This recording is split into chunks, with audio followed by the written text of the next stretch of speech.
HOA Karen called 911 on my wife. She had no idea. She's the new federal judge in town.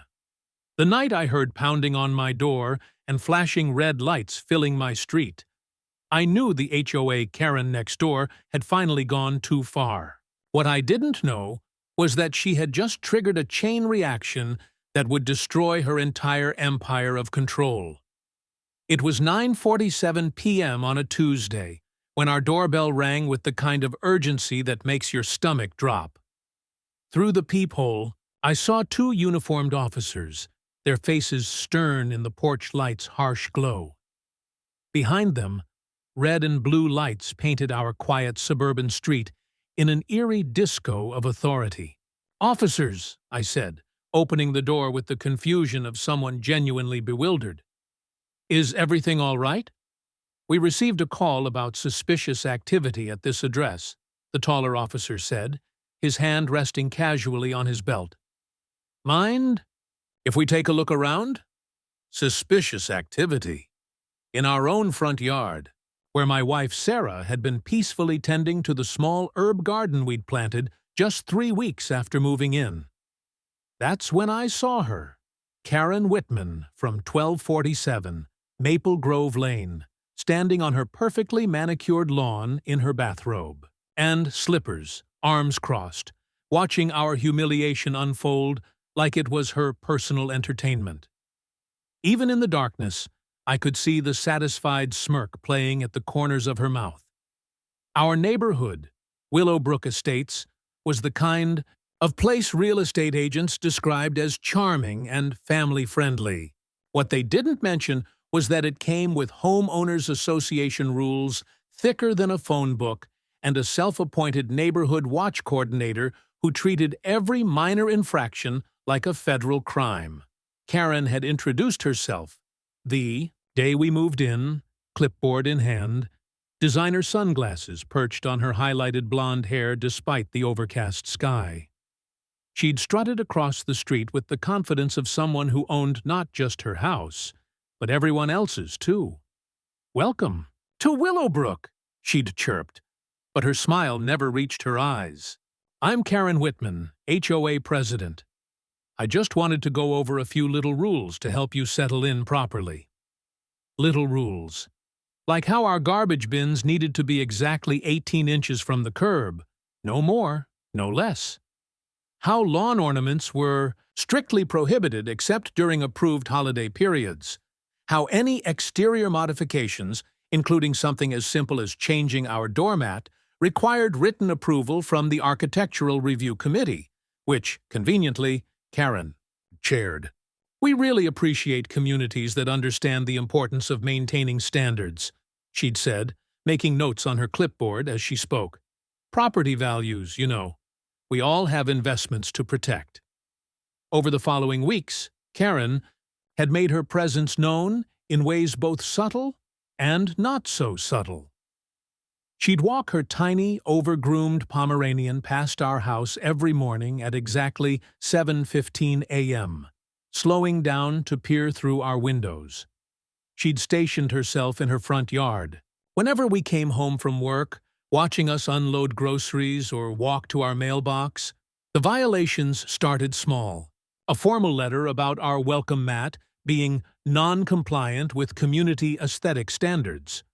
A warning about parking our car facing the wrong direction in our own driveway. A citation for our outdoor light staying on past 11 p.m., apparently.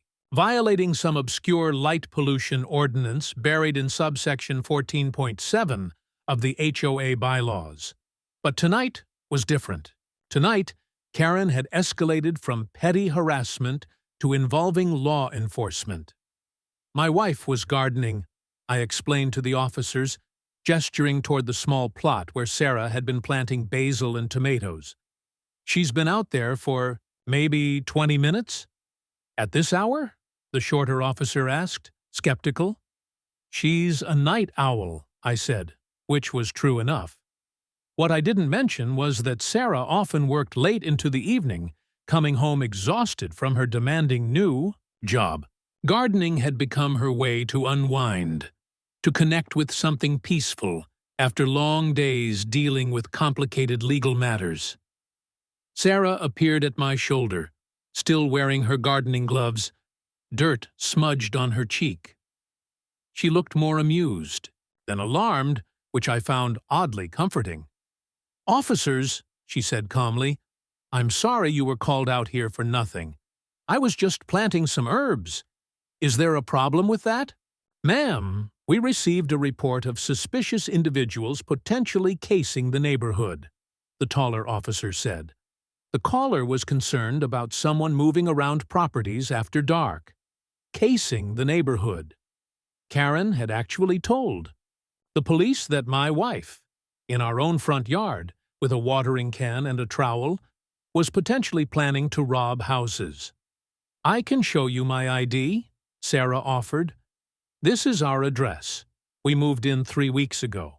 As the officers examined our identification and realized they'd been called out on a false alarm, I noticed more neighbors emerging from their houses. Porch lights flickered on up and down Maple Grove Lane. Mrs. Henderson, from 2 houses down, stood in her doorway, shaking her head sympathetically. The young couple with the newborn from across the street watched through their window, the woman holding their baby and looking concerned. But Karen remained planted on her lawn, no longer smirking but not retreating either. She watched the officers thank us and apologize for the disturbance. She watched them get back in their patrol car and drive away. She watched the neighborhood lights dim one by one as people realized the excitement was over.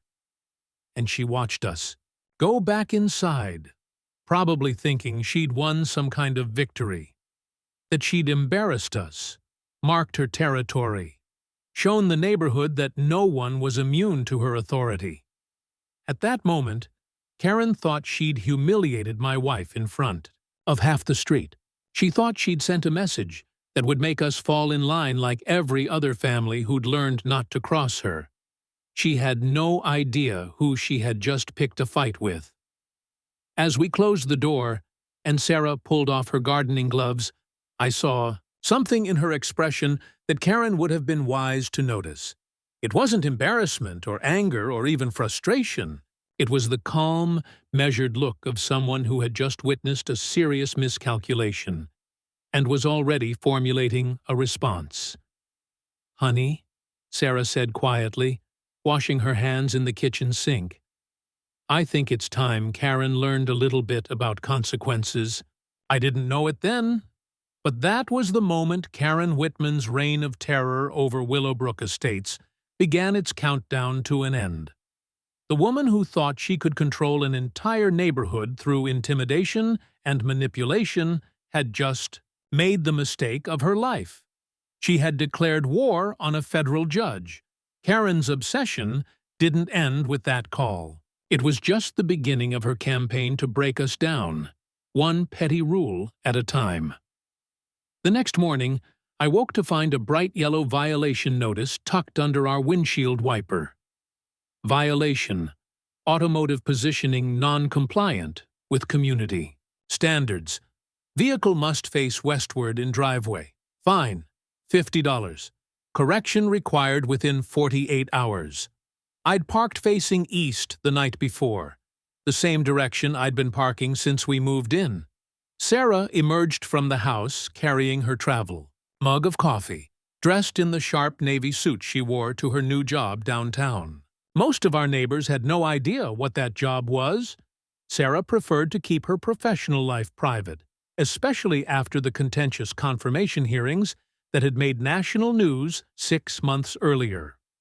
What they saw was a quiet woman in her early 40s who left every morning at 7:30 sharp and returned home around 6 p.m., usually carrying a briefcase and looking tired but content. What they didn't know was that she was the Honorable Sarah Mitchell, the newest federal judge for the Eastern District, confirmed by the Senate after a career as a prosecutor that had earned her a reputation for being brilliant, thorough, and absolutely uncompromising when it came to justice. I ran a small consulting business from our home office, which meant I had the misfortune of being around to witness Karen's escalating campaign of harassment firsthand. After the parking citation came a notice about our mailbox being improperly maintained. Apparently, there was a small rust spot on the post that violated aesthetic standards. Then a warning about excessive noise because I'd taken a phone call on our back deck at 8 p.m. But it was the notice about our flower garden that revealed the true depth of Karen's pettiness. Sarah had planted cheerful yellow marigolds along our front walkway, the same flowers that bloomed in half the yards in the neighborhood. According to Karen's citation, our flowers were non-approved varietals that disrupt community color harmony. She's insane, I told Sarah over dinner that night, waving the stack of violations we'd accumulated in just 1 week. Color harmony? What does that even mean? Sarah set down her fork and studied the notices with the same careful attention she probably gave to legal briefs. It means she's testing us, she said finally. She wants to see how far she can push before we either submit or push back. And which are we going to do? The smile that crossed Sarah's face wasn't warm or amused.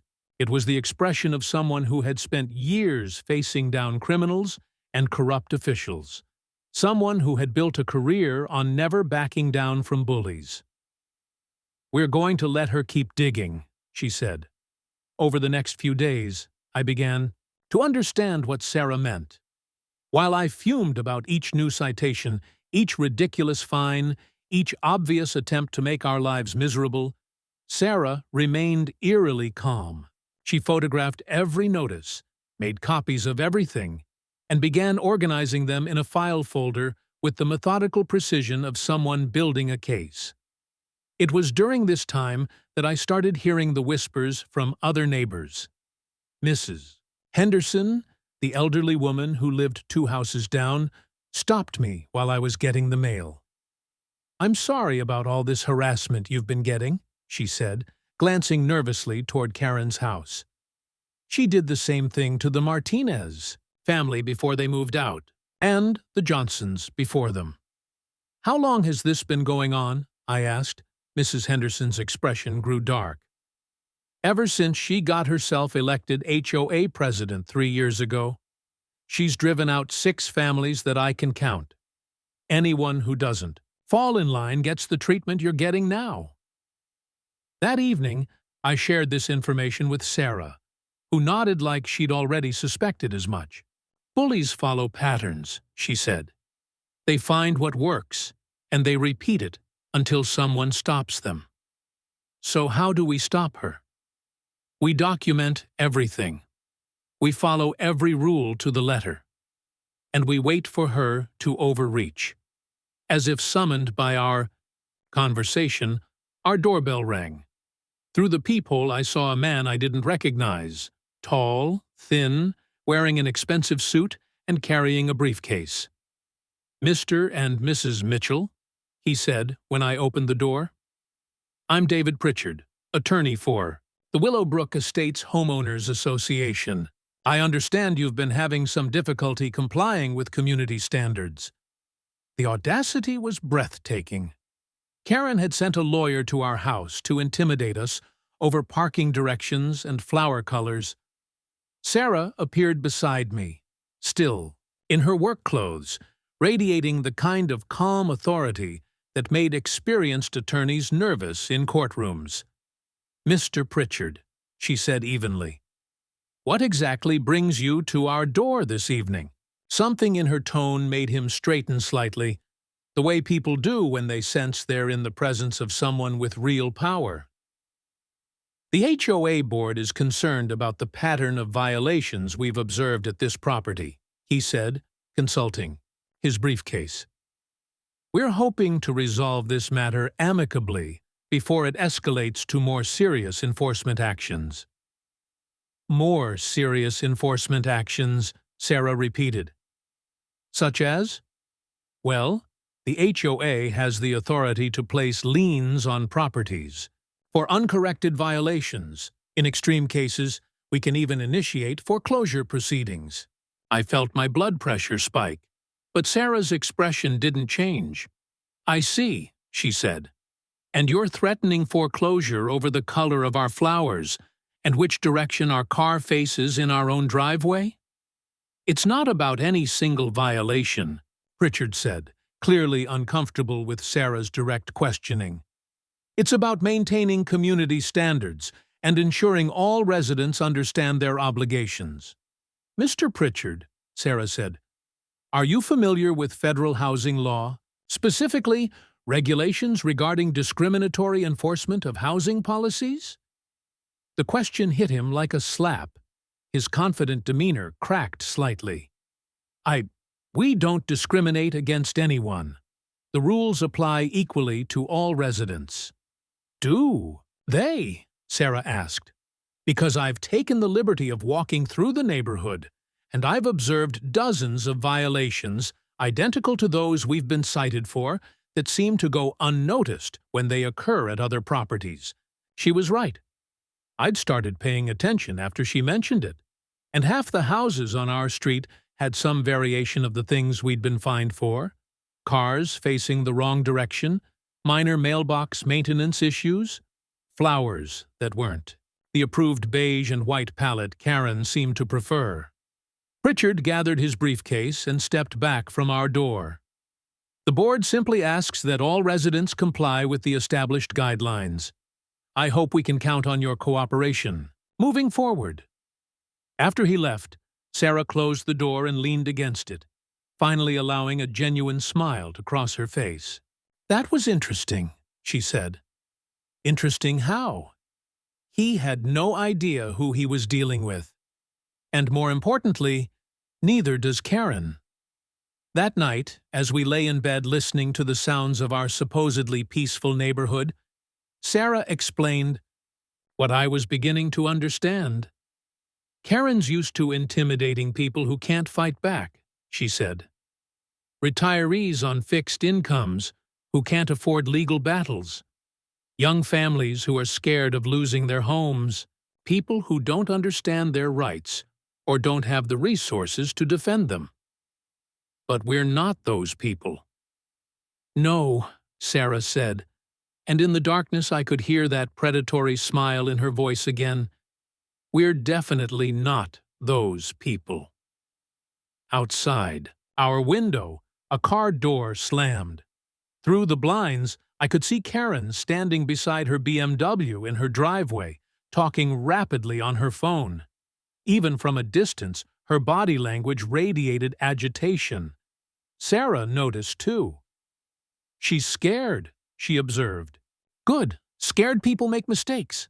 The next morning brought 2 more violation notices, one for excessive window illumination because we'd left our living room lights on past 10 p.m., and another for unauthorized landscaping modifications because Sarah had added 3 more marigolds to our front garden. But this time, I wasn't angry. This time, I watched Sarah add the notices to her growing file and felt something that Karen would have been wise to fear. Anticipation. The mailbox filled faster than we could empty it.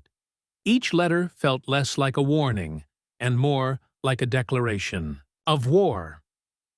By the end of our second month in Willowbrook Estates, we'd accumulated 17 violation notices, 4 formal warnings, and 2 threats of legal action.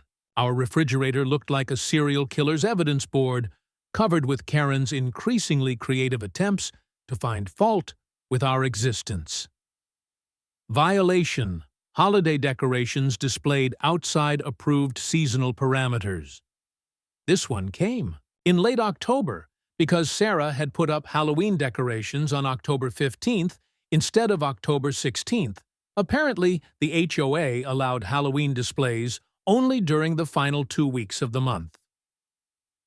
Violation. Automotive maintenance performed in violation of community standards. I'd changed my oil in our driveway on a Saturday morning, something I'd done for 20 years without incident.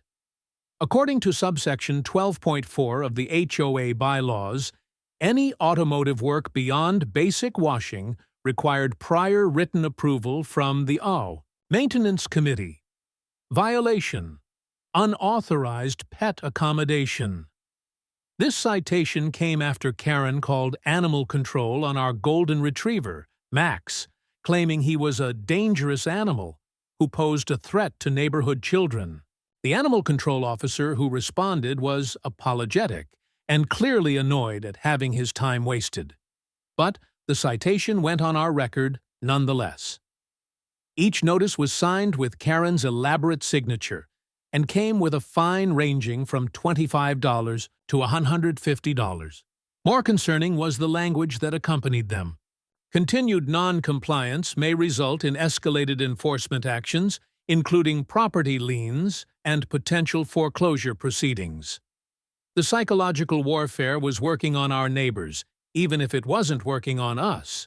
I started noticing the way people hurried past Karen's house, how conversations stopped when she appeared, how children were quickly called inside when her white BMW pulled into view. Mrs. Henderson confided in me during one of our mailbox encounters that she'd started having anxiety attacks every time she heard Karen's car door slam. She fined me $75 last month because my grandson left his bicycle on my front lawn for 2 hours while he was visiting, she whispered, glancing nervously toward Karen's house. $75 for a child's bicycle.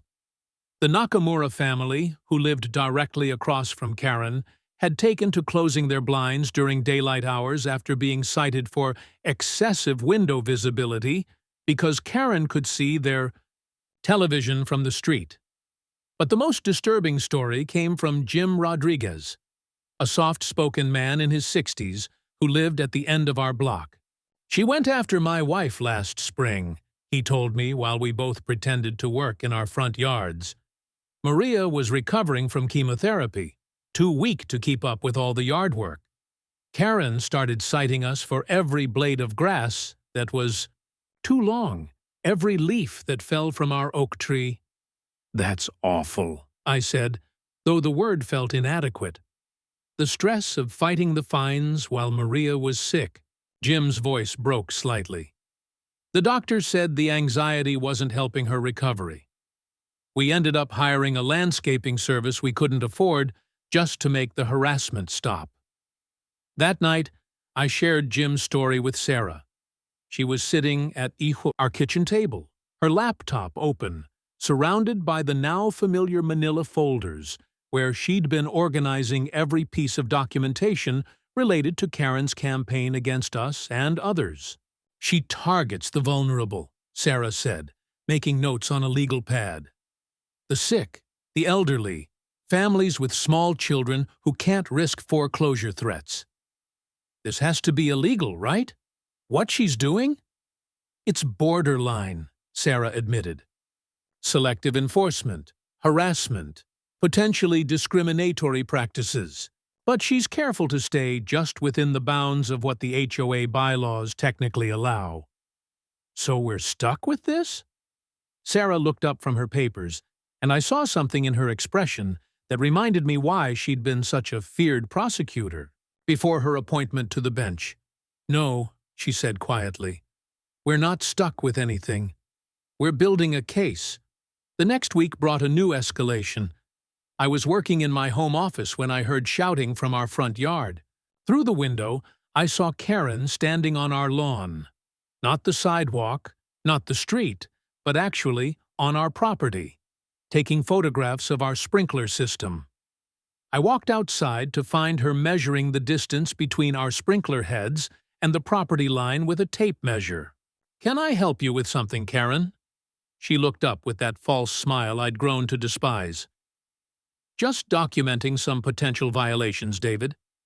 Your irrigation system appears to be operating outside approved parameters." "Approved parameters?" "Water. Usage restrictions," she said, making notes on her clipboard. "HOA guidelines clearly state that automated irrigation systems can only operate between midnight and 4 a.m. to preserve water pressure for the community." I looked at my watch. It was 2:30 p.m. on a Wednesday. The sprinklers aren't on, I pointed out. Karen gestured to a small puddle near one of the sprinkler heads. Evidence of recent unauthorized usage. I'll need to issue a citation. The absurdity of the situation would have been funny if it weren't so invasive.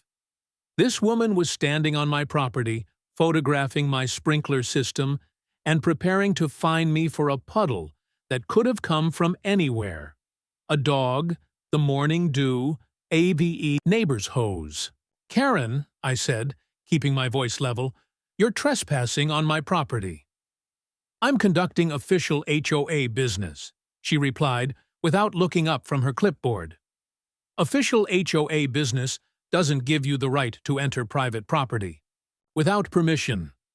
For the first time, her confidence wavered slightly. The HOA bylaws grant the Architectural Review Committee access for compliance inspections. Do they? Because I've read those bylaws, and I don't recall seeing anything about unauthorized entry onto private property. I hadn't actually read all of the bylaws. They were nearly 200 pages of mind-numbing legal language, but Sarah had, cover to cover, multiple times. Karen straightened up, her face flushing red. I don't appreciate your tone, David. The HOA board will be hearing about this confrontational behavior. Good, I said. I look forward to that conversation. That evening, Sarah and I received a hand-delivered letter from the HOA board scheduling a compliance hearing for the following Thursday evening. According to the notice, we were required to appear before the board to address our pattern of violations and hostile behavior toward HOA personnel. Sarah read the notice twice, then set it aside with the same expression she might have worn when examining evidence in a particularly interesting criminal case. They're escalating, she observed. Is that good or bad? It's exactly what we've been waiting for, she said.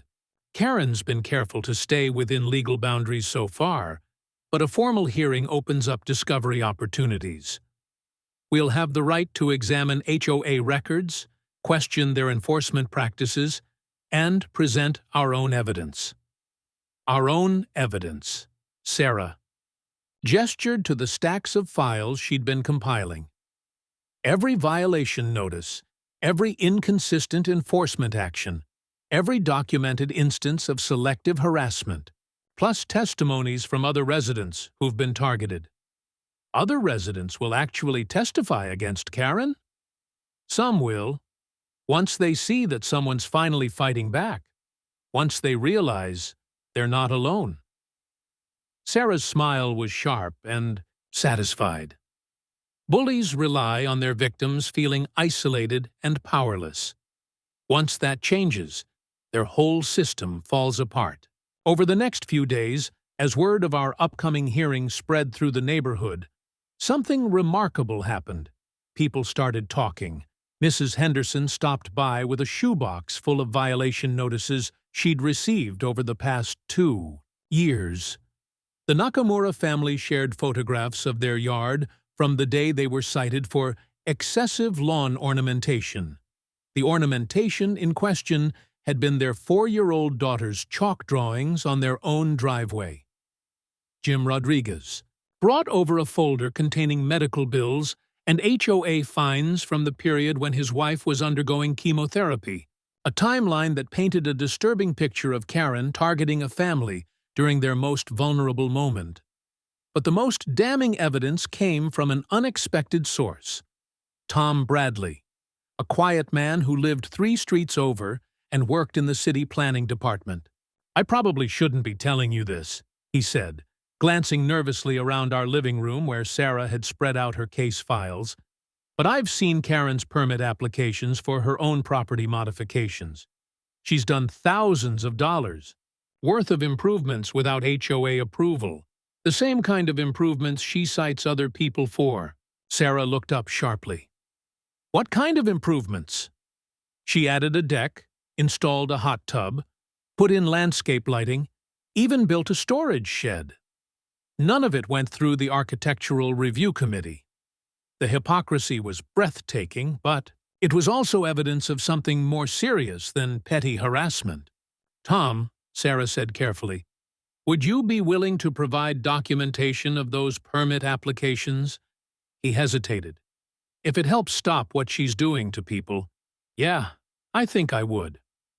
That night, as Sarah organized the growing mountain of evidence, I felt something I hadn't experienced since Karen first started targeting us: hope. "She made a mistake," Sarah said, working late into the night by the light of our desk lamp. "She got comfortable and she got sloppy, and she made the classic bully mistake. Which is, she assumed her victims would never fight back." Outside, the neighborhood was quiet, except for the distant sound of Karen's Pomeranian yapping in her backyard.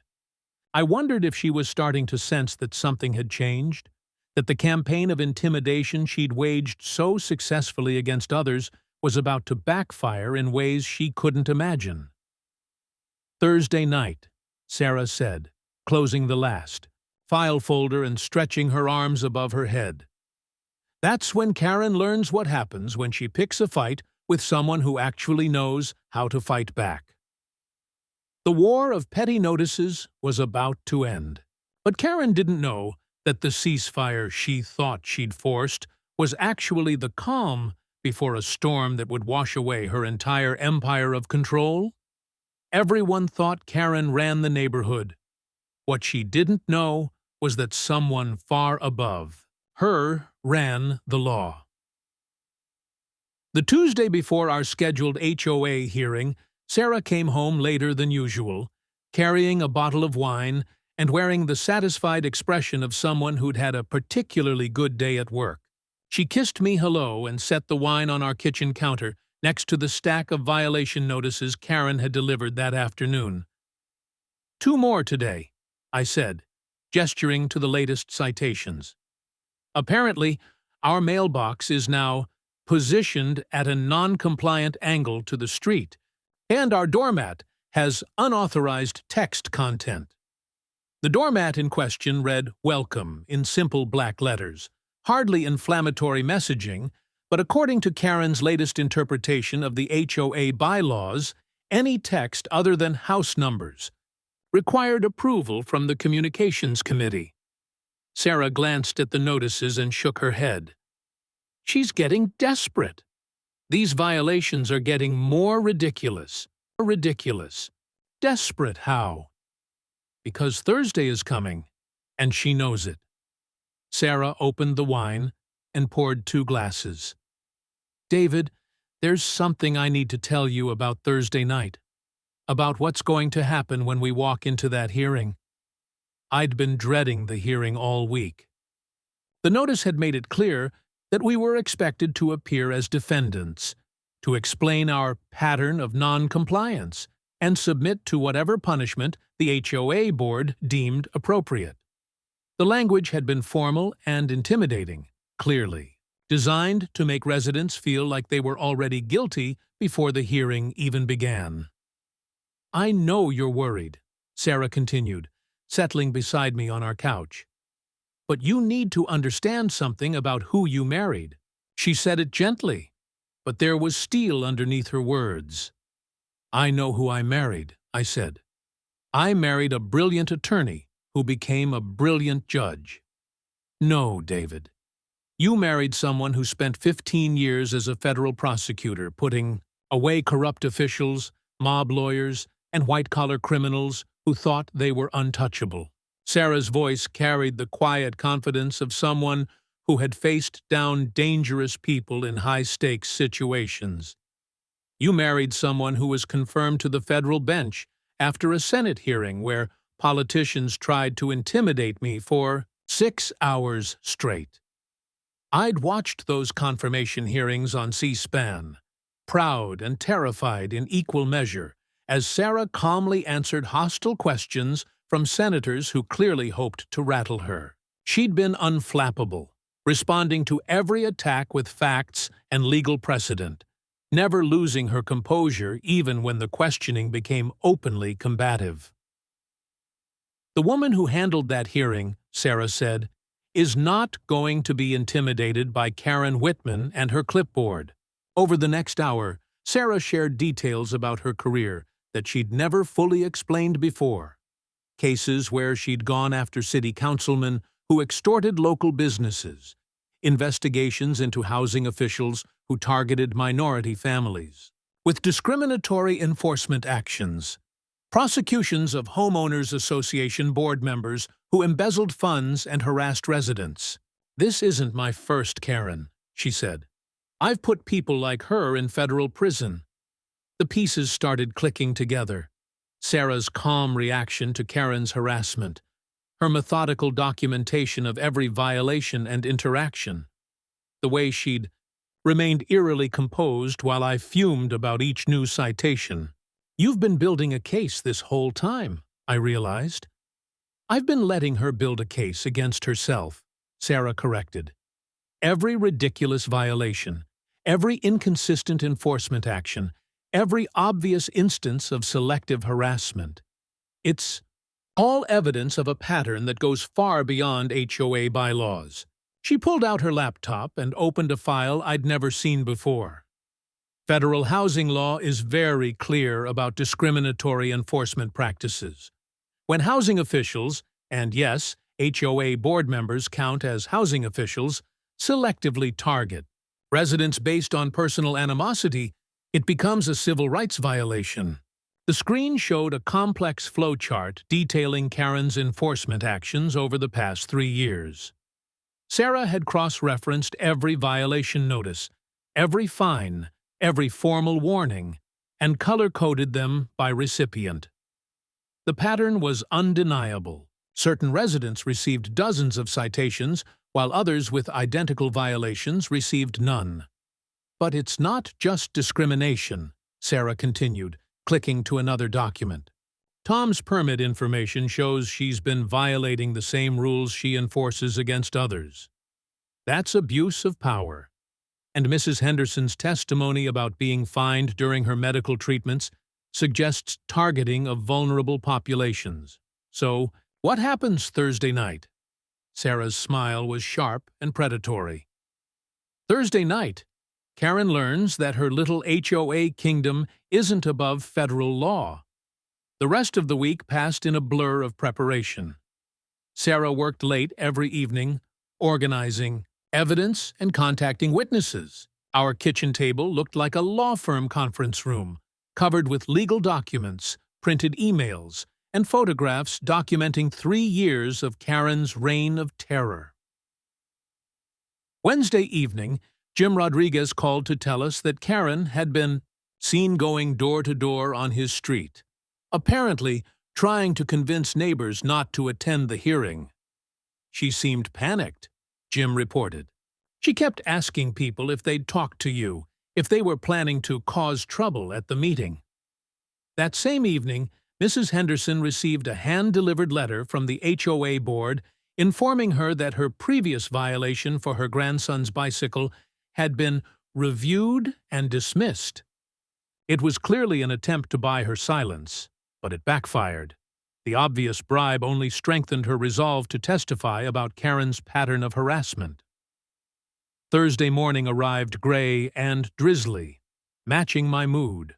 I was nervous, in a way. I hadn't been since my wedding day, not because I was afraid of Karen, but because I knew that whatever happened that evening would fundamentally change our lives in this neighborhood. Sarah, by contrast, seemed energized. She dressed in her most authoritative court attire, a charcoal gray suit that made her look every inch the federal judge she was. She carried a leather briefcase I'd rarely seen her use, the kind prosecutors brought to major trials. "Ready?" she asked, as we prepared to leave for the community center where the hearing was scheduled. "Are you going to tell them who you are?" Sarah paused at our front door, considering the question. "I'm going to tell them exactly who I am. The question is whether Karen will still be running this neighborhood after I do." As we walked to our car, I noticed Karen's white BMW was already gone from her driveway. She was probably at the community center early, preparing her attack, organizing her allies on the board, making sure everything was in place for what she expected to be our public humiliation. "David," Sarah said as we pulled out of our driveway, "I want you to understand something about tonight. Karen thinks she's bringing us to a disciplinary hearing where she holds all the power. What she doesn't realize is that she's about to face a federal judge in a proceeding that could result in criminal charges." Criminal charges? Abuse of power under color of authority. Selective enforcement based on personal animosity.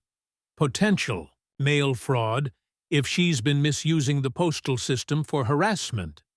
Wire fraud if she's been using email or phone calls to coordinate her campaigns.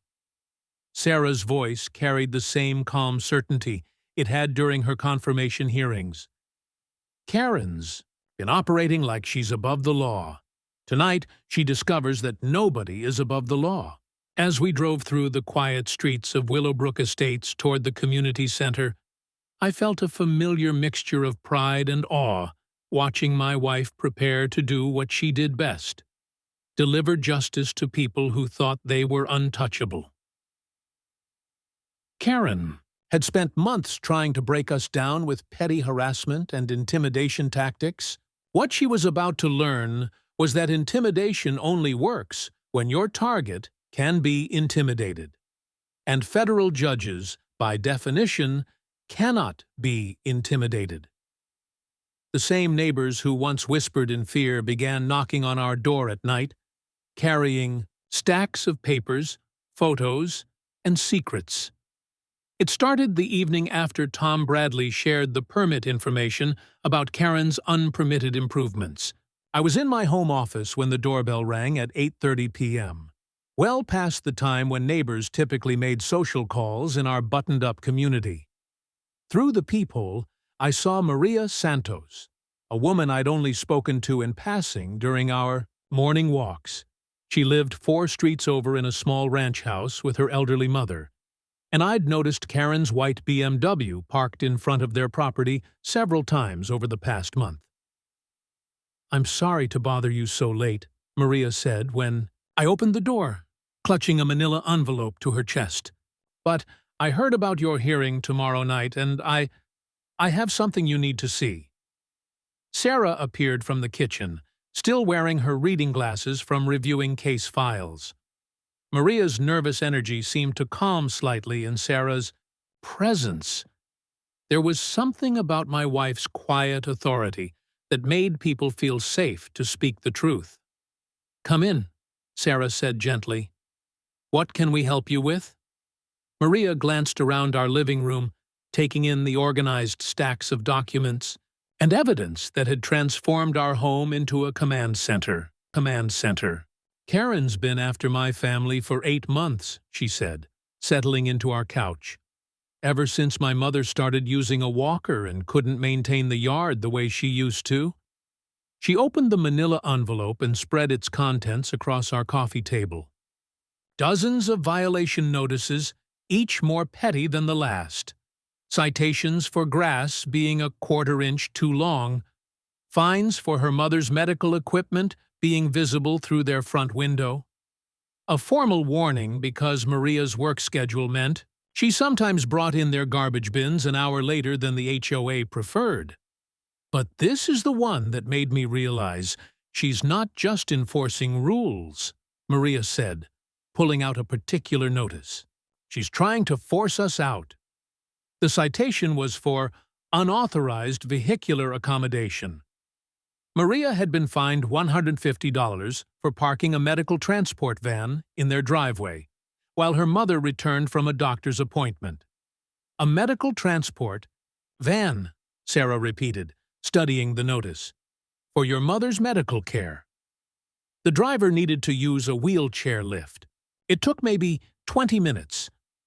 Maria's voice cracked slightly. Karen stood in her front yard the entire time, timing us with her phone. As Maria told her story, I noticed Sarah taking notes with the same focused attention she probably gave to witness testimony in court. Every detail was important, every instance of harassment, part of a larger pattern that was becoming impossible to ignore. Maria, Sarah said when she finished, would you be willing to attend tomorrow night's hearing? To tell the board what you've told us? Maria hesitated. I'm scared of her. She has so much power in this community, and if I make her angry… She's already angry, Sarah pointed out, and she's already using that power against you. The question is whether you're going to let her continue getting away with it. After Maria left, with a promise to consider testifying, our doorbell rang again. This time it was the Nakamura family from across the street, both parents and their teenage son, who translated for his grandmother. Their story was similar, but with disturbing additional details. Karen had targeted them with citations for cultural displays that violated community aesthetics, specifically their small garden of Japanese plants and a decorative fence that Karen claimed was inconsistent with neighborhood character. She told us we needed to make our property look more American, Mrs. Nakamura said through her son's translation, her voice shaking with anger and humiliation. Sarah's expression darkened. She said that? Those exact words? She said lots of things, the teenage son said, his own anger clear, about how people should adapt to American neighborhoods when they move here. That transformed Karen's harassment from simple abuse of power into something potentially much more serious. Discriminatory enforcement based on national origin was a federal civil rights violation, the kind of case Sarah had built her prosecutorial career on. Over the next 2 hours, our living room became an impromptu community meeting. The elderly couple from the end of our street arrived with documentation of Karen's attempts to force them to remove their late son's memorial garden. A single mother brought evidence of Karen's campaign to have her teenage daughter's car towed for excessive teen presence in the neighborhood. But the most damaging testimony came from an unexpected source. Rebecca Martinez, a soft-spoken woman, who had served on the HOA board until resigning 6 months earlier. I couldn't take it anymore, she said, pulling out a thick folder of board meeting minutes and email exchanges. Karen doesn't just enforce the rules. She makes them up as she goes along, targeting whoever has annoyed her that week. Rebecca's documentation showed a pattern of fabricated violations, retroactive rule changes designed to penalize specific residents, and board meetings where Karen shouted down anyone who questioned her decisions. The other board members are terrified of her, Rebecca explained. She has dirt on everyone. Who's behind on their dues, who's had family problems, who's struggled with maintenance during hard times. She uses that information to keep people in line. Sarah reviewed Rebecca's evidence with the cold focus of a prosecutor examining a smoking gun.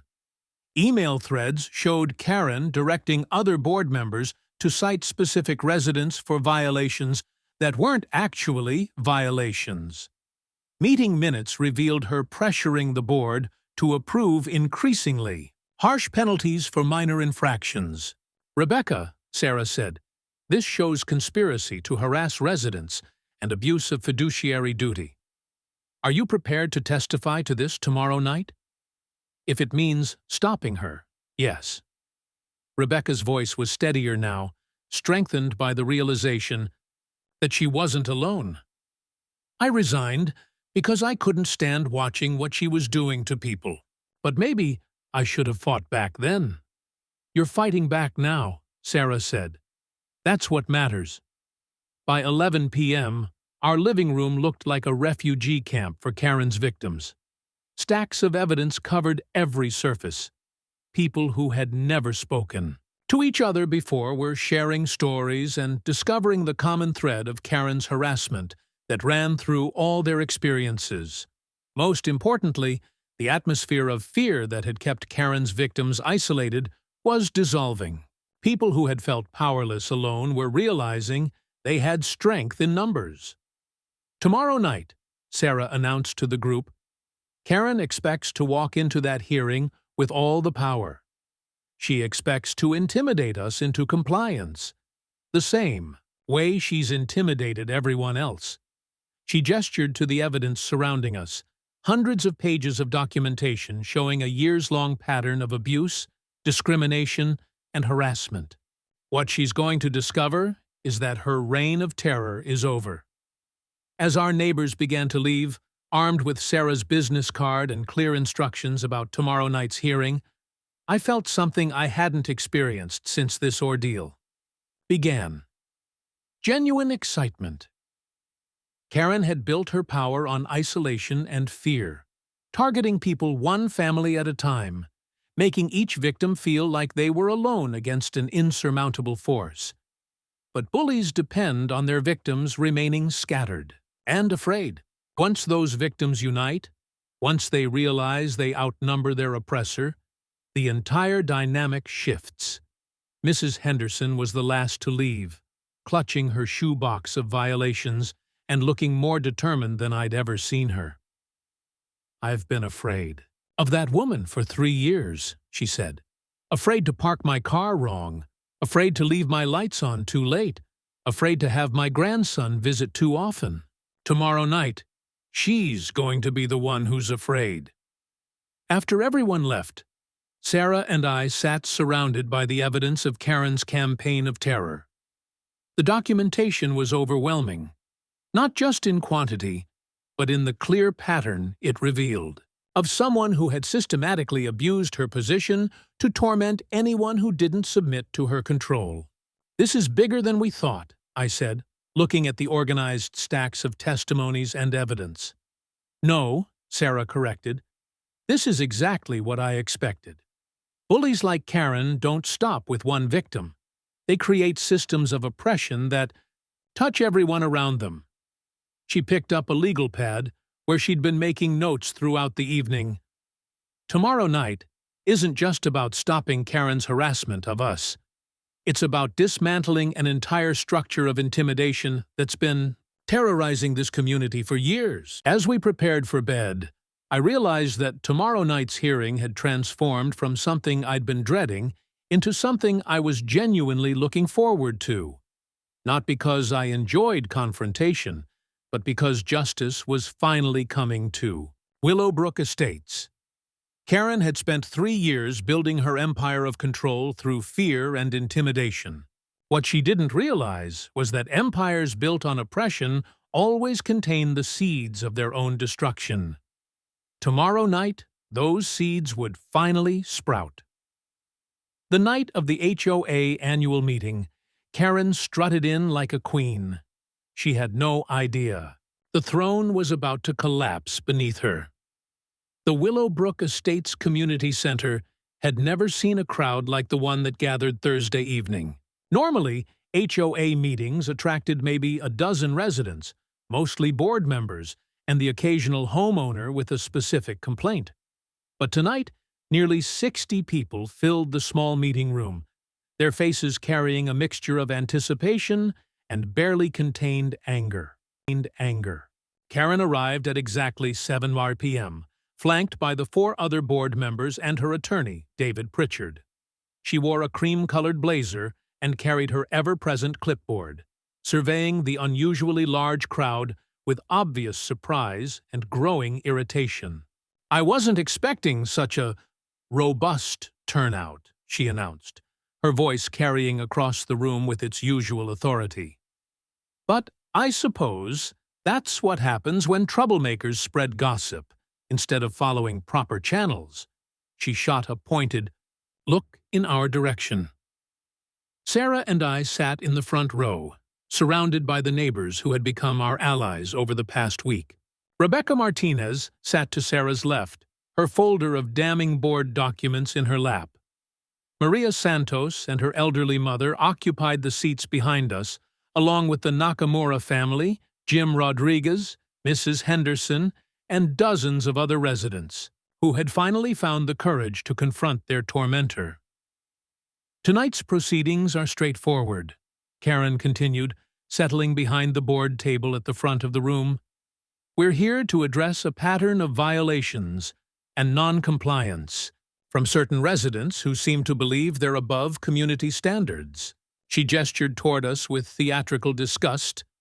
David and Sarah Mitchell have accumulated 17 separate violations in less than 3 months of residency. When approached by HOA representatives, they've responded with hostility and threats. Tonight, the board will determine appropriate sanctions to ensure this disruptive behavior stops. The room buzzed with murmurs. Many of the residents present had never heard the full scope of Karen's campaign against us, and the number of violations drew shocked expressions. However, Karen said, raising her voice to quiet the crowd, "Before we address that matter, I want to remind everyone present that HOA proceedings are for residents only. Anyone who doesn't belong here will be asked to leave." It was a transparent attempt to intimidate the crowd and reduce the number of witnesses to her expected humiliation of us. But Sarah had prepared for this. She stood slowly, her movement drawing every eye in the room.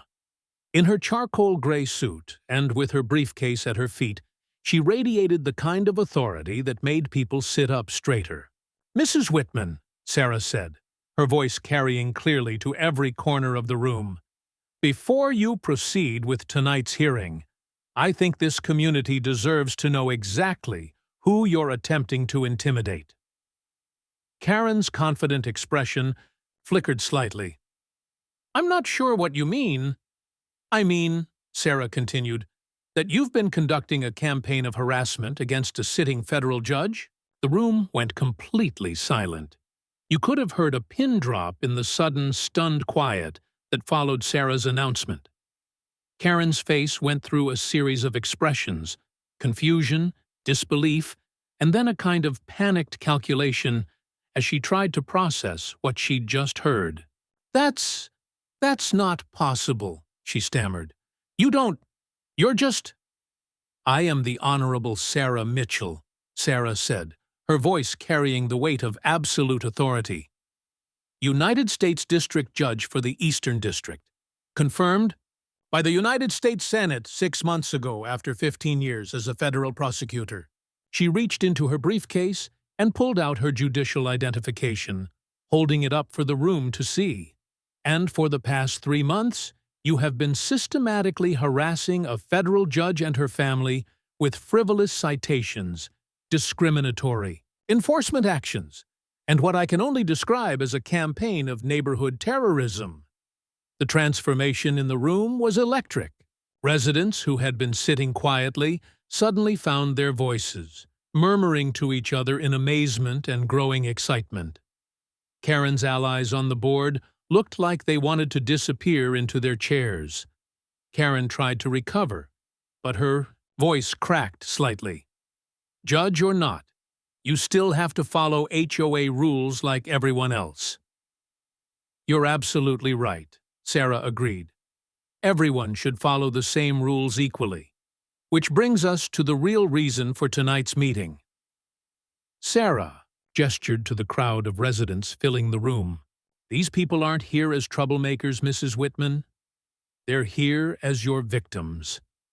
And tonight, they're going to tell this community exactly what you've been doing to them." What followed was 3 hours of testimony that revealed the true scope of Karen's reign of terror. One by one, residents stood to share their stories of harassment, intimidation, and discriminatory enforcement. Mrs. Henderson described being fined for her grandson's bicycle, while Karen's own grandchildren left toys scattered across her lawn. Without consequence, Maria Santos testified about being cited for her mother's medical equipment, while Karen's own hot tub, installed without proper permits, remained hidden behind her privacy fence. The Nakamura family shared Karen's comments about making their property look more American, drawing gasps of outrage from the crowd. Jim Rodriguez spoke about his wife's chemotherapy treatments being interrupted by harassment over lawn maintenance, his voice shaking with emotion as he described the additional stress Karen had added to an already devastating time. But the most damaging testimony came from Rebecca Martinez, who used her insider knowledge of board operations to expose the systematic nature of Karen's abuse. "She keeps files on everyone," Rebecca testified, looking directly at Karen as she spoke. "Personal information, financial struggles, family problems. She uses that information to target people when they can't fight back." Rebecca pulled out email printouts showing Karen directing board members to cite specific residents for violations that weren't actually violations. "She once told me that the key to running an HOA was making sure people were too scared to cause trouble," Rebecca continued. Her exact words were, "Hit them when they're weak, and they'll stay in line." Throughout the testimony, Karen grew increasingly agitated. She tried to interrupt several times, demanding that people stick to facts and stop spreading lies. But each time she spoke, her protests only seemed to strengthen the resolve of the people testifying against her. The turning point came when Tom Bradley presented his documentation of Karen's unpermitted property improvements: the deck, hot tub, landscape lighting, and storage shed that she'd installed, while citing other residents for identical modifications.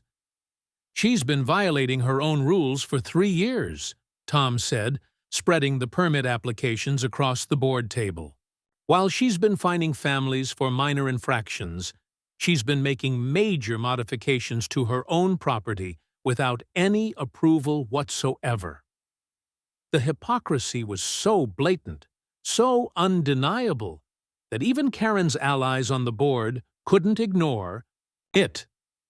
Board member Janet Walsh, who had been one of Karen's strongest supporters, studied the permit documents with obvious shock. "Karen," Janet said quietly, "is this true? You built all this without committee approval?" For the first time all evening, Karen had no ready answer. She opened and closed her mouth several times, clearly trying to formulate a response that wouldn't sound like an admission of guilt.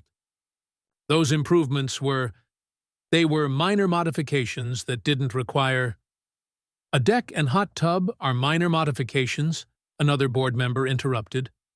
The facade was crumbling, and everyone in the room could see it. The woman who had terrorized the neighborhood with her rigid enforcement of petty rules had been systematically violating those same rules for years. But Sarah wasn't finished. "Mrs. Whitman," she said, standing again and addressing Karen directly, "you've heard testimony tonight about discriminatory enforcement, abuse of power, harassment of vulnerable residents, and violations of your own fiduciary duties to this community." Karen tried to interrupt, but Sarah's judicial authority filled the room. "As a federal judge, I've seen cases like this before. Officials who use their positions to intimidate and harass residents, who selectively enforce rules based on personal animosity, who target vulnerable populations during times of crisis." Sarah's voice carried the weight of 15 years prosecuting exactly these kinds of crimes. "What you've done here isn't just a violation of HOA bylaws, it's a federal crime. Abuse of power under color of authority, civil rights violations, potentially mail and wire fraud given your systematic use of official communications to harass residents." The room was completely silent now, every person hanging on Sarah's words. "But more than that, what you've done is un-American. You've created a climate of fear in a place where families should feel safe.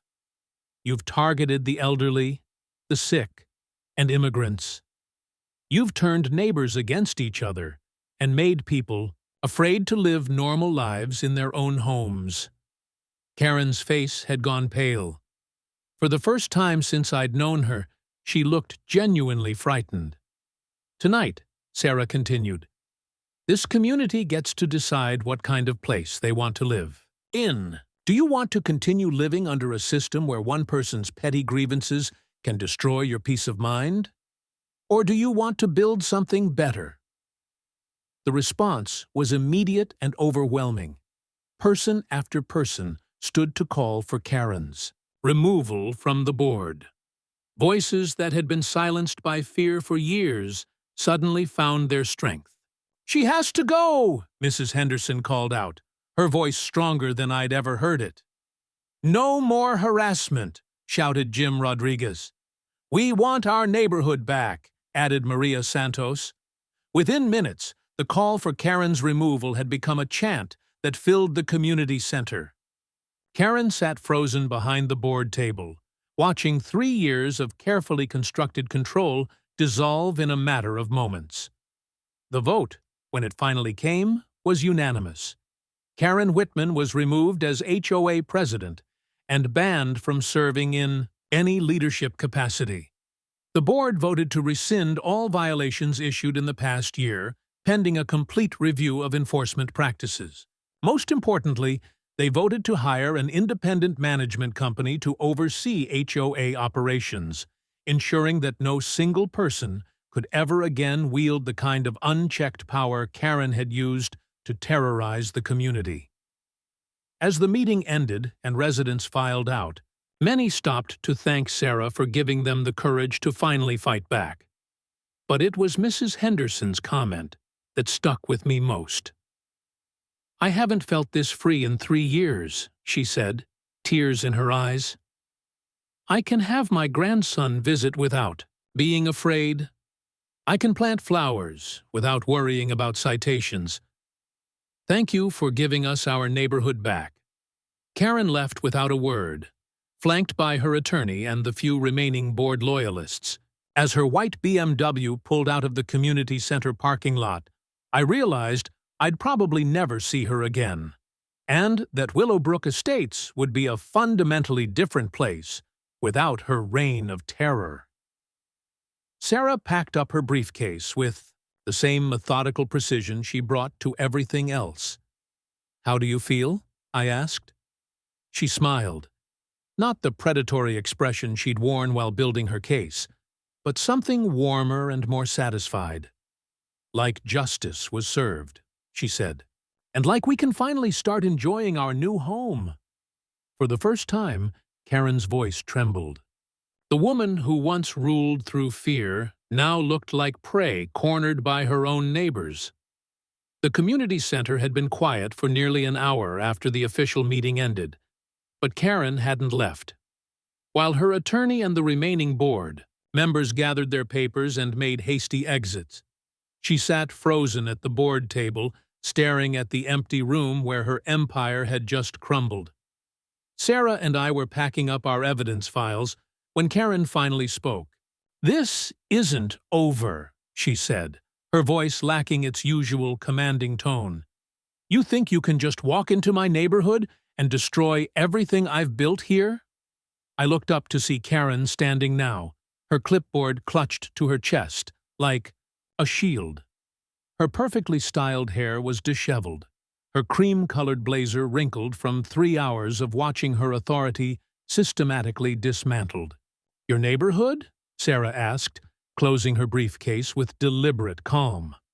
I was under the impression this was a community where families lived together under equal enforcement of reasonable rules.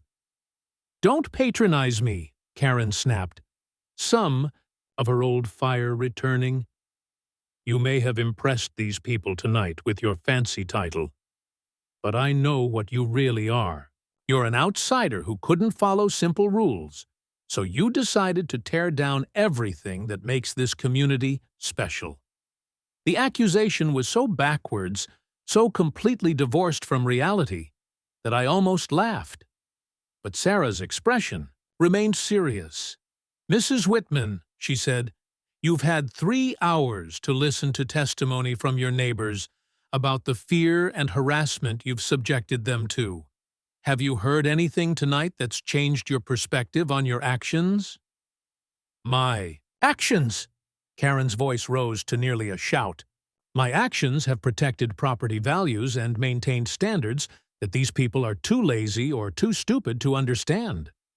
It was exactly the wrong thing to say, especially with several residents still lingering in the community center lobby. I saw Mrs. Henderson and the Nakamura family stop their conversations to listen to Karen's outburst. Protected property values by harassing a chemotherapy patient? Sarah asked quietly. Maintained standards by targeting elderly residents with discriminatory fines? By making racist comments about how people should make their homes look more American? I never said anything racist, Karen protested, but her voice cracked on the words. We have witnesses, Sarah replied. And more importantly, we have a pattern of behavior that shows selective enforcement based on personal bias. Karen's composure finally shattered completely. You people don't understand what it takes to run a community like this. You move in here with your attitudes and your entitlement, thinking you can just ignore rules that the rest of us follow. What rules, Karen? Sarah's voice remained steady, professional, devastating in its calm precision. The rule about parking, direction that you ignore for your own guests, the permit requirements you bypassed for your deck and hot tub, the noise ordinances you violate with your early morning landscaping? With each point, Karen's face grew redder. Those are different. I earned the right to… You earned the right to what? To be above the law? Sarah's judicial authority filled the room. To harass families during medical crises? To target people based on their ethnicity or economic status? I targeted rule breakers, Karen shouted. People who thought they were special, who thought they deserved exceptions. Like the Martinez family, who asked for an exception while the mother was undergoing chemotherapy? Like Mrs. Henderson, who asked for understanding while her grandson was visiting? Like the Santos family, who needed accommodation for their mother's medical equipment? With each example, Karen seemed to shrink. The woman who had dominated this community through fear and intimidation was crumbling under the weight of her own actions being laid bare. You don't understand, she said, her voice dropping to almost a whisper. If you don't enforce the rules strictly, if you start making exceptions, everything falls apart. People start thinking they can do whatever they want. For the first time, all evening, I felt something like pity for Karen. Her need for control, her terror of anything that didn't fit her rigid vision of perfection, it was pathological, destructive, but also deeply sad. Karen, Sarah said, and her voice carried a hint of compassion alongside its authority. Communities work because people care about each other, not because they're afraid of punishment. Rules exist to help people live together peacefully, not to give anyone power over their neighbors. You don't know what you're talking about, Karen muttered, but the fight had gone out of her voice. I know exactly what I'm talking about, Sarah replied. I've spent my career studying how power corrupts, how good intentions can turn into oppression, how fear destroys the very communities it claims to protect. She gestured toward the lobby where several residents were still visible, talking quietly. Among themselves. Look around you, Karen. These people aren't celebrating because they want chaos or because they hate rules. They're celebrating because they finally feel safe in their own neighborhood. Karen followed her gaze to the lobby, where Mrs. Henderson was laughing. Actually laughing, for the first time since I'd known her. Where the Nakamura family was making plans with other neighbors for a community garden. Where Jim Rodriguez was showing photos of his wife's recovery to people who no longer had to pretend they didn't know about his family's struggles. They're not afraid anymore, Sarah continued. And that's what real community looks like. For a moment, Karen just stood there, looking at the neighbors she'd terrorized for 3 years as they planned a future without her control. Then her expression hardened again. This won't last, she said, her voice regaining some of its old venom. Without proper leadership, without someone willing to make hard decisions, this place will turn into chaos, Property values will plummet. Standards will disappear. And when that happens, when everything falls apart, you'll realize what you've lost. And if that happens, Sarah said evenly, it will be because the community chose it, not because one person decided what everyone else should want. Karen gathered her clipboard and her purse with sharp, angry movements.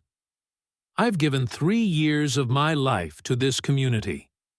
3 years of thankless work, dealing with petty complaints and lazy neighbors who couldn't be bothered to follow simple rules. You've given 3 years of your life to controlling people, Sarah corrected. There's a difference.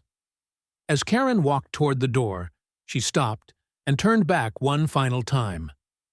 You think you've won something tonight? She said. But you've just destroyed the best-managed HOA in the county. I hope you're proud of that. I'm proud, Sarah said quietly, of giving people back their dignity. Karen's exit was neither dramatic nor graceful.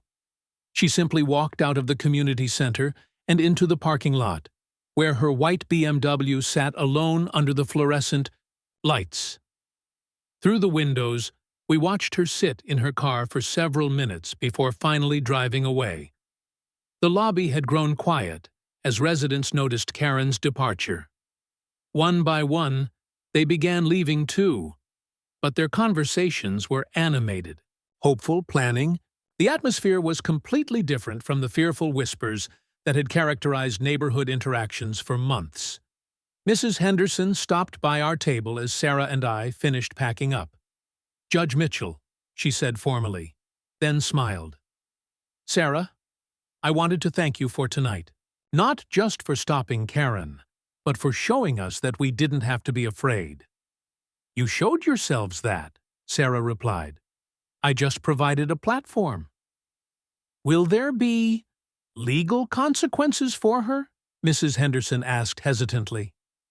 Sarah considered the question carefully.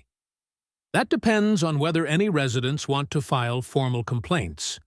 What she did may have violated federal housing laws, and there's certainly evidence of abuse of power and discriminatory enforcement. But tonight, the community handled this themselves. Sometimes that's the most important kind of justice, when people find the courage to stand up for themselves and each other. As we drove home through the quiet streets of Willowbrook Estates, I realized that Karen's prediction had been partially correct. The neighborhood would be different now, but not in the way she'd meant. For the first time in 3 years, families could live without fear. Children could play in their yards without their parents worrying about violations. Elderly residents could tend their gardens without harassment. Neighbors could help each other without someone documenting their every move. Do you think she'll try to cause more trouble? I asked, as we pulled into our driveway. Sarah looked at Karen's dark house across the street, already showing the first signs of vacancy. No lights, no movement, no sense of the oppressive surveillance that had characterized it for months. People like Karen only have power when others are too afraid to challenge them, she said. After tonight, that fear is gone. Her power is gone with it. The next morning, I noticed the "for sale" sign on Karen's lawn. By the end of the week, she was gone, leaving behind only a neighborhood that was slowly learning how to live without fear. Justice, it turned out, didn't always require a courtroom. Sometimes it just required good people finding the courage to stand together against a bully. The neighborhood smelled different the next morning, like fresh rain after a storm. For the first time, we could all breathe again. I woke up to the sound of children laughing in the street, a noise I hadn't realized had been absent from Willowbrook Estates for months. Through our bedroom window, I could see the Nakamura kids playing in their front yard, while their parents tended to the small Japanese garden that Karen had once targeted as culturally inappropriate. Sarah was already up, standing on our back deck with her coffee, watching the sunrise paint our neighborhood in gentle golden light. She looked more relaxed than I'd seen her since we moved in. The weight of Karen's constant harassment finally lifted from her shoulders. "How do you feel?" I asked, joining her with my own mug. "Like we can finally start living here," she said, "instead of just surviving." Over the next few days, the transformation of our community was remarkable. Mrs. Henderson planted bright red geraniums in her front garden, flowers she'd wanted for 2 years but had been afraid to plant because they weren't on Karen's approved color list. The elderly couple at the end of our street put up a small memorial garden for their late son, complete with a bench and wind chimes that played soft melodies throughout the day. Most striking was the way neighbors began talking to each other. For months, conversations had been hushed, fearful, limited to commiserating about Karen's latest harassment. Now people gathered openly in their driveways, shared garden tools and recipes, made plans for community improvements without worrying about violation notices. Sarah's revelation about her judicial appointment had initially made some residents nervous. They worried about having someone so important living among them. But those concerns dissolved quickly when they realized that Sarah's authority had been used to protect them, not intimidate them. "Judge Mitchell," Jim Rodriguez said when he stopped by to return a ladder he'd borrowed, "my wife wanted me to tell you how grateful she is. For the first time since her diagnosis, she feels like she can focus on getting better instead of worrying about HOA harassment." Similar conversations happened daily. Maria Santos brought homemade tamales to thank Sarah for helping her elderly. Mother feels safe in their home. The Nakamura family invited us to a traditional tea ceremony in their backyard, celebrating not just their cultural heritage, but their freedom to express it without fear. But the most meaningful conversation came from Rebecca Martinez, the former board member who had provided crucial evidence about Karen's systematic abuse of power. "I keep thinking about what would have happened if you hadn't moved here," she said during one of our evening walks. "How many more families Karen would have driven out? How many more people she would have terrorized? Someone would have stopped her eventually," Sarah replied. "Bullies always overreach eventually." "Maybe," Rebecca said, "but it might have taken years, and a lot more people would have been hurt."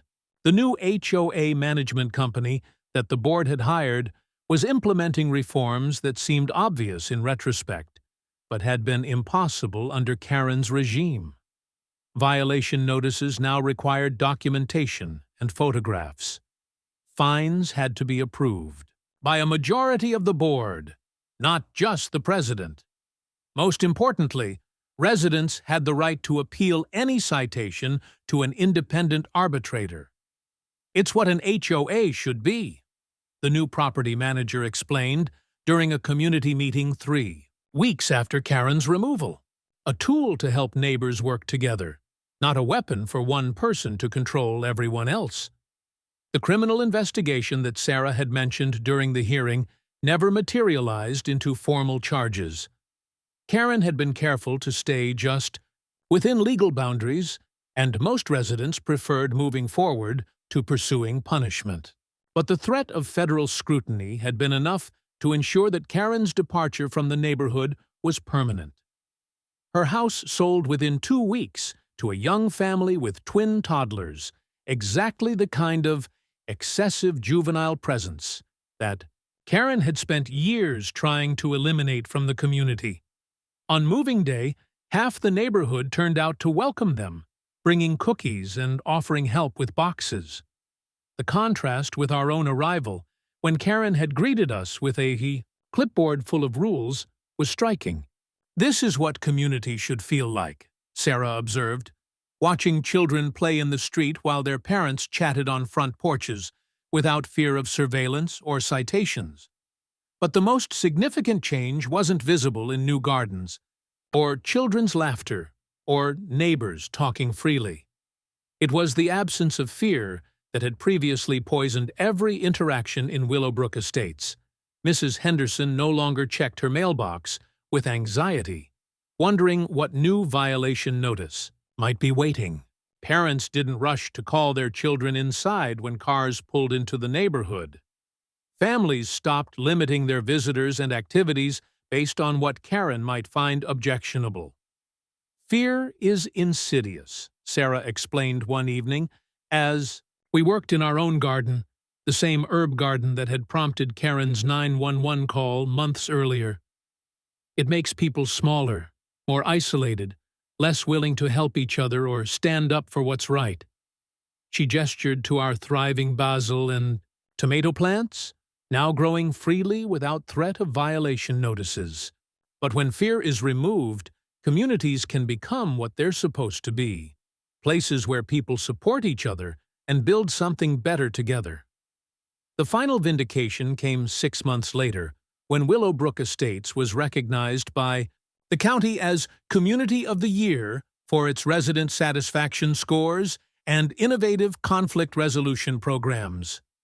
The same neighborhood that had been paralyzed by fear under Karen's rule was now a model for how HOAs could serve their communities, rather than control them. The award ceremony was held in the same community center where Karen's reign had ended. Looking around the room at families who were now friends, at elderly residents who felt valued rather than targeted, at children who could play freely in their own neighborhood, I realized that we had accomplished something more important than stopping one bully. We had proven that ordinary people, when they find the courage to stand together, can overcome systems of oppression and build something better in their place. You know what the best part is? Sarah said, as we walked home from the ceremony, past houses where porch lights stayed on as long as their owners wanted, where gardens bloomed in whatever colors brought families joy, where neighbors felt free to live normal lives without fear of harassment. What's that? Karen thought calling 911 on me that night would be the end of our story in this neighborhood, Sarah said, stopping to admire Mrs. Henderson's red geraniums, which had grown into a spectacular display that brought the whole street joy. Instead, it was the beginning of everyone else's freedom. As we reached our own house, I noticed something that perfectly captured the transformation of our community.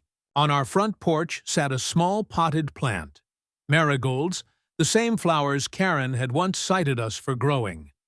Attached was a note from the new family that had moved into Karen's old house.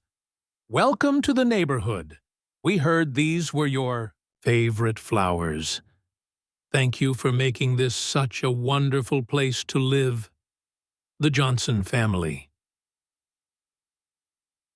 Sarah read the note and smiled, not with the predatory satisfaction she'd shown while building her case against Karen, but with the warm contentment of someone who had helped create something good and lasting. "Justice served," she said quietly. And for the first time in months, our neighborhood truly felt like home. The woman who had tried to control an entire community through fear and intimidation was gone, leaving behind only a neighborhood that had learned the most important lesson of all, that bullies only win when good people stay silent, and when good people find their voices. Justice always finds its way home. In our garden, the herbs and tomatoes grew freely under the open sky, no longer threatened by violation notices or the fear of someone who had forgotten that communities are built on kindness, not control. And every morning when I watered those plants, I remembered the night Karen called 911 on my wife, thinking she was ending our story in Willowbrook Estates. She had no idea she was actually setting us all free. Sometimes the most powerful justice isn't delivered in a courtroom. It's found when neighbors discover they don't have to live in fear, and when bullies learn that their power was always just an illusion that disappears the moment people refuse to be afraid.